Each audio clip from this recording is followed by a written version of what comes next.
الآن كبير السدنة يحمل 3 مفاتيح، اللي هي مفتاح باب الكعبة، واعتقد ان الان موجود معنا. موجود كله ايوه موجود. ومفتاح مقام ابراهيم عليه السلام. نعم.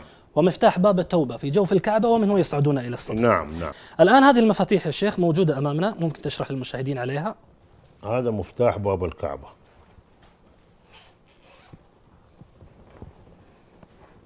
هذا مفتاح باب الكعبة، هذا مفتاح باب الكعبة. باب الكعبة. الان باب الكعبة مذهب، مصنوع من الذهب الخالص. نعم. طبعا مفتاح الكعبة او قفلة مصنوعة من الذهب؟ لا أو لا لا. هذا الان مفتاح باب الكعبة. اي نعم، هذا مفتاح باب الكعبة وليس فيه شيء من الذهب.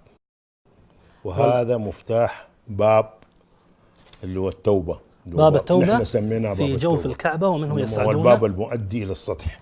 أي هذا الباب حديث. نعم حديث، كان خشب.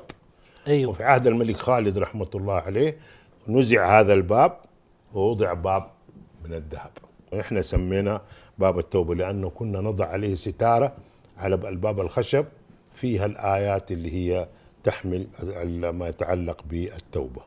ومفتاح مقام إبراهيم عليه السلام موجود أيضا. أيضا عندي مفتاح مقام سيدنا إبراهيم عليه وعلى نبينا الصلاة والسلام. هذا مفتاح مقام إبراهيم. هذا مفتاح مقام إبراهيم عليه السلام. إيه. وهذا المفتاح أنشئ حديثا أيضا. نعم، بعد ما أزيل المقام اللي هو كان مقام سيدنا إبراهيم اللي هو لجل توسعة المطاف في عهد الملك فيصل رحمة الله عليه، ووضعت هذه البلورة اللي هي من القزاز، كان هذا مفتاحها.